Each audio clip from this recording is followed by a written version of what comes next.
The signs of an Omicron surge are beginning to spark fears among citizens. The country is ramping up its fight as Omicron spreads its tentacles. What started off with just a few cases is now turning into a bigger problem. Omicron cases in India are multiplying with each passing day. The case tally has breached the 200 mark with 5 new infections on Wednesday. The scenario is volatile and dynamic. Omicron is at least 3 times more transmissible than Delta. Desperate situations require desperate measures. So, the central government has issued guidelines to states.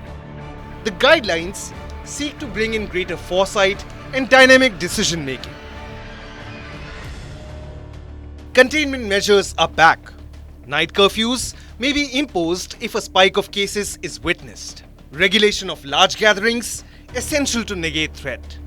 Number of attendees in marriages and funerals may be curtailed. Regulation of office or workplace also advised. If cluster cases increase, containment zones must be set up and the perimeter control of guidelines must be ensured and designated as buffer zones. Samples must be sent to INSACOG labs for genome sequencing. Testing must be done as per ICMR and Ministry of Health and Family Welfare guidelines. COVID forces have been advised to conduct door-to-door searches if a case is detected. The centre has also asked states to test all severe acute respiratory illnesses too. Right proportion of RT-PCR tests must be conducted each day. The centre has also issued guidelines for clinical management of cases. States have been advised to increase bed capacity in hospitals treating COVID-19 patients. Logistics like ambulance services, availability of oxygen must also be ramped up. In case of emergency, a buffer stock of COVID-19 drugs must be readily available and the states must utilize ACRP2 funds allocated by central government for COVID management.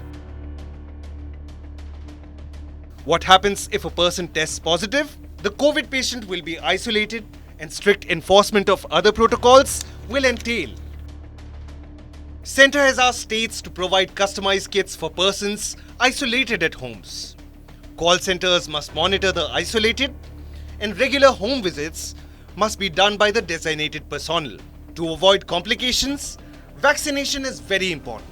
So the centre has issued an advisory on vaccination front as well. The states must ensure eligible beneficiaries receive both the doses. Special focus on districts where first and second dose coverage is less. Door-to-door vaccination campaigns need to be strengthened. The states have been advised to restart the war rooms for effective analysis of COVID-19 trends. And these war rooms must also initiate proactive steps at the district or local level. At a time when a booster shot remains elusive from the common man, COVID-19 measures and protocols are the only weapons against the latest variant. Community participation is very important. The states will designate thousands of personnel to enforce these measures. All their lives are at stake for ours. So together, we can defeat the Omicron variant. Mask up, follow guidelines, and stay safe.